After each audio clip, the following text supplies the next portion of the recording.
Hey everybody, my name's Jenan Mohajir. I currently serve on the executive team at Interfaith America. Hi everyone, I'm Rebecca Russo and I serve on the executive team at Interfaith America as well, and we are friends and colleagues for the last 10 years or so. Last fall, we came together to write an op-ed and also to record a podcast about how we were processing the events, the horrific events of October 7th and also the ongoing war in Gaza. And we wanted to come together again to have this conversation with you all and with each other. Yeah, thanks Jenan. So our initial article spoke to the importance of finding shared humanity even among tragedy and not letting ourselves get so wrapped up in our own pain that we can't see the pain that others are holding and see each other as fully human. And we recorded a podcast back in April where we reflected on our own journeys to bridge building, our own personal stories, how we came into this work and how we processed the tragedy of October 7th and the aftermath and the war in Gaza as individuals and as friends who come at this from really different perspectives. We also dove into some of the challenging terminology around this work, language that has been misunderstood or used in different ways by different communities. And we shared a few bright spots, places where work to bridge divides is still happening here in the United States, even as it has become harder and harder. So encourage you to listen to that if you want an introduction, and we're going to build on that, reflecting 1 year later around what has been, what has stuck with us as individuals and as people who work in this bridge building space. We've been sitting with all of the various things that have happened in the last year and wanted to kind of start our conversation with sort of doing like a recap of where we are, right? This all started with a text message I sent to you, Rebecca, on October 7th when around 1,500 people in Israel were killed. About 240 were taken hostage and were taken back into Gaza as hostages. About 100 of them still remain captive in Gaza as hostages. A few weeks ago, obviously, we learned about the death of 6 of those captives. On the other side, about 42,000 Palestinians, or a little bit more than 42,000 Palestinians, have been killed in the war since October 7th. Around 1.9 million of them are displaced internally in Gaza. Tens of thousands of them are injured and are living on the streets, in hospitals, in tents, etc. And civilian life in Gaza has basically come to a standstill. It is destroyed. There's nothing actually happening in terms of normalcy of life. In the last few weeks, we have seen a different front open up to this war as well. In Lebanon, over 1,000 people are now dead. There are about 1 million people displaced from their homes, and again, tens of thousands of people who are, injured and are grappling with this violence. And also, I'm struck by the amount or the number of displacement, or the number of people who are displaced, right? Like the 1.9 million Palestinians, I think the last number that I saw was something like 100,000 Israelis are displaced from their homes in the north and in other places. Now over 1 million Lebanese are also displaced. And I'm just sitting with the increasing toll of this conflict that is now expanding in the region. And I'm sitting with both the hopelessness that I feel and the kind of tension that I feel that I'm not able to do anything that will actually change the reality on the ground. And I'm sitting with that as a mother, as a someone who does interfaith work, and I'll add to that, obviously, the toll on on our end in the United States has been that obviously we have seen conflict on campuses around the country. We are seeing huge disagreement in the public square, in the public narrative in the country.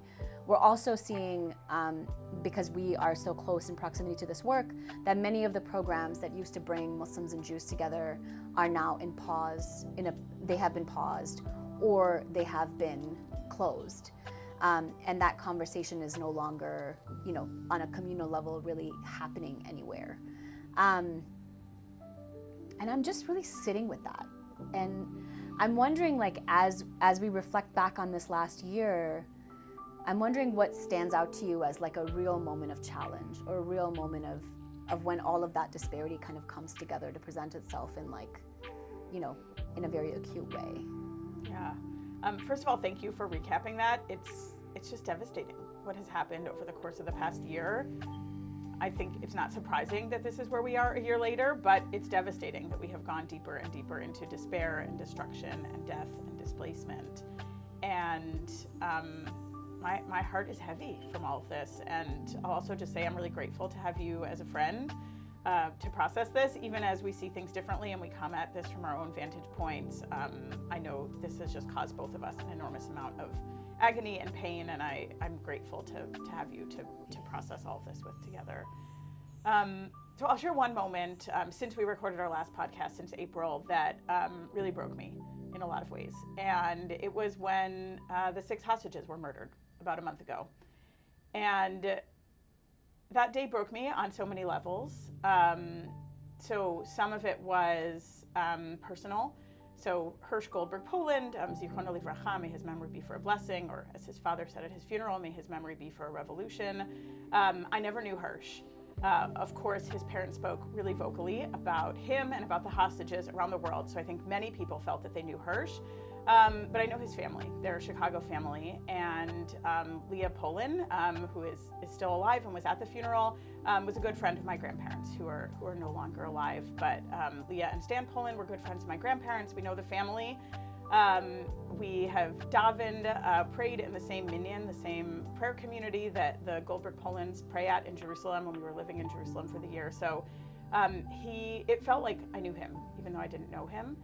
And when I watched the funeral that morning, the first thing I saw when I turned on the screen was Leah Poland going to bury her grandson.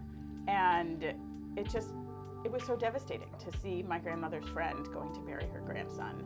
And so it was because of my personal connection to the family, even though I don't know them, it felt really devastating for me to his loss in particular. Of course, the way that the hostages were killed was gruesome and awful, and there was that dimension to it as well. The other 5 hostages definitely impacted me on a communal level as well. Their stories weren't as widely known. They weren't Americans, they weren't Chicagoans, so I think that visceral connection that I felt to Hirsch and his family weren't quite the same, but these are my people. And they were murdered, and it has been playing out for me on a communal level. And there's also a national dimension to this for me in terms of what Israel is in the world. And one of the things that really devastated me, and I was in horrible tears as I was watching the funeral, was hearing President Herzog open the funeral. And he said, "I'm sorry." These aren't his exact words, but I'm sorry we failed you. I'm sorry we allowed you to be taken on that day, Hirsch, and I'm sorry we failed to bring you home. And I grew up in a household loving Israel, and I think we can only feel grief for the things that we love deeply, and for me that is my relationship with Israel. And seeing that bringing back hostages is one of the highest Jewish values that Israel holds itself to, and it failed to do that. And Israel has also failed its neighbors. And I have been disillusioned before by Israel. This wasn't like the first time for me. I was a Middle East Studies major, so I've been grappling with what it means for Israel to live up to its values for many years. But it was just seeing the president of Israel apologize in that way, seeing the humility of his leadership, and seeing how Israel had failed these people who were killed. Really, really broke me on a totally different level. So I spent a lot of time that weekend crying. And just feeling enormous grief over these people who were killed. And then I also come back to being a bridge builder and to seeing this from the bigger picture, and I started to reflect on my feelings. And I think one of the things that was hard for me about that was allowing myself to feel what I felt, which was this immense grief and reaction to these 6 human beings who were killed. And then also thinking about all of the Palestinians in Gaza who were also killed that same weekend, who no one was talking about. And all of the Palestinians who had been killed in Gaza in previous months, maybe their parents weren't there to still tell their stories because they had also been killed. There were entire families who have been wiped out. Maybe they don't have access to tell their stories in the same way. So many of their stories are invisible. And acknowledging that I didn't react to that on an emotional way in the same way. And I think there's something so natural about that as human beings. We experience grief and we experience feeling for those who we see as close to us. It's totally natural.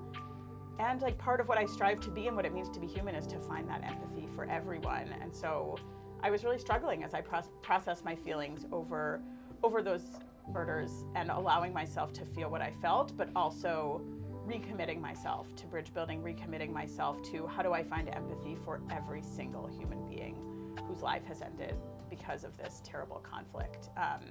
And that's hard. It's much easier to be in the black and white. It would have been easier to just feel my own feelings with my community and to be in grief. And I tried to hold space for that. And it's harder to move out of that black and white space. Yeah, thank you for sharing that. And thank you for being vulnerable and sharing how you were processing the loss that weekend. And also, you know, since then, I was also thinking about when I heard Hirsch's mother, Rachel Goldberg Poland, speak. I heard her speak both at the DNC a couple months ago, and then I also was watching the funeral and heard her speak at Hirsch's funeral.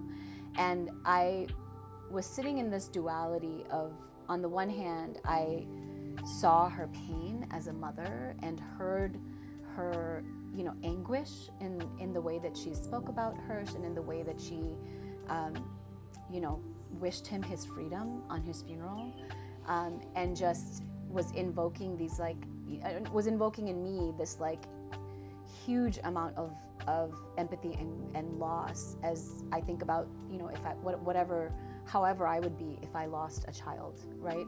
If I lost one of my children, and I, you know, felt a huge amount of grief for her and her family and the families of the other victims who were killed that day. And at the same time, I was sitting in the grief that there are so many Palestinian mothers who do not get to grieve their children in the same way. And even if they are grieving their children in that way, the world is not privy to their grief. The world is not aware of their grief. They don't have a voice of showing that pain. I think for those of us, or for those of us who are plugged into, you know, alternative sort of media spaces, we get those videos and, you know, we get those images from our screens, but that is not something that we see in mainstream media. We don't hear about that in mainstream news stories. Sometimes you'll hear like some instance of it mentioned within a story or within a context, but for the large part, for most of this year, I have really felt like Palestinian stories and narratives have been fairly invisible. And that has been something that has just been on my mind.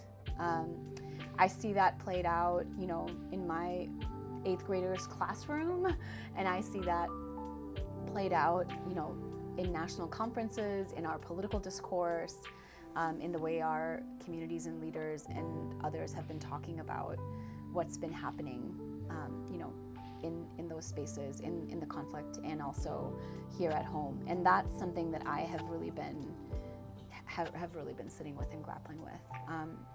And the question that you've asked of like, what does it mean for us to hold empathy, not just for our communities, but for people that we may disagree with deeply, and that to me, I think is the hardest part of this work.